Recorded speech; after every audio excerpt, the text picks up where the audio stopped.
What's up everyone? In today's video I'm going to be covering how you can effectively walk your dog on leash or off leash, and this is because I get a lot of messages on Dante's Instagram account, who is my Doberman, and people just generally ask about how to walk their dog. So let's cover it in this video. First, I'd like to encourage you to have a look at the links in the description below, because I've made previous videos on dog walking, dog exercise, how frequently you should take your dog out depending on if it's a small, medium, or large breed.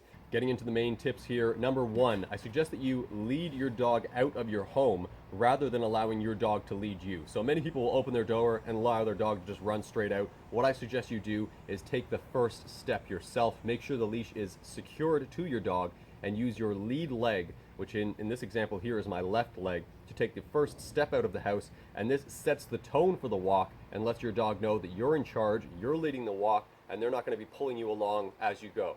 Number two, I suggest that you use a slightly longer leash or lead, and I'm giving you an example here of one that I just picked up for Dante, which is from Flowfold, and it's a recycled leash. It's really great quality. It's not going to fray or tear over time unless one of my dogs chews on it, which actually doesn't really happen, so I'm good in that sense. But it's going to last a while, so actually if you're interested in the dog leash, you're welcome to have a look at the link in the description below to Flowfold and check them out. I've included a coupon code down there for you as well if you're interested.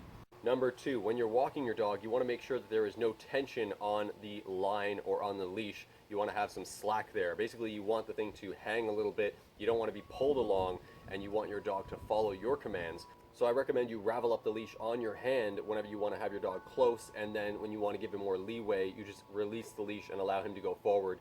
The dog doesn't always have to be by your side when you're walking them. You're allowed to let them walk in front or beside you, as long as they're not pulling and creating tension on the line. So as long as you have some slack, and here's point number three, you need to be able to call them back to your lead leg, which in my example here is my left foot, and you can do this by using a command such as heel, which basically means to come back to your heel. So the dog will either stay in that position and you can move up to them, or they'll come back to you and you'll wait to proceed forward with your lead leg, your left leg, before taking the next step and moving on to your walk with your dog.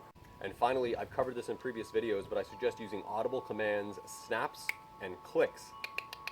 I use these to draw my dog's attention, and they become very familiar with these snaps and clicks. They can hear it from very far away, even if they're off leash. And in fact, if you want to train your dog off leash, the best way to do it is with these snaps and clicks while your dog is on the leash, and then you can slowly let them go off leash and make sure they follow your commands and listen to what you're saying when you draw their attention with snaps and clicks. These work extremely well. Some people even buy plastic clickers, which I think is a bit ridiculous because we all have vocal cords we can use, and your dog will become very familiar with your particular sound as well. But the objective here is you want to draw your dog's attention with snap, get him to look at you, get him to focus, and then you give an assertive command such as heel, come here, lay down, whatever it may be.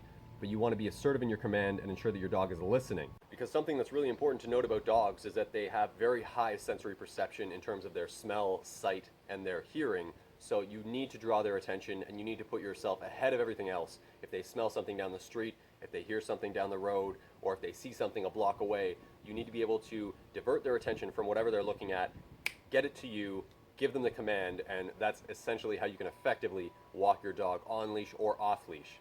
So if you found this video informative, entertaining, or if you're going to try out some of these tips yourself, hit it with a thumbs up, add it to your favorites, share it with a friend. And if you're interested in checking out Flowfold, the leash showcased in this video, I encourage you to do so. The link is in the description below. And if you do check it out, hit me with a DM or a message, or hit up Dante's Instagram profile and comment on one of his latest posts. I'm sure you'll see the leash there. But otherwise, thank you for watching this video as always. I'll see you in that next one.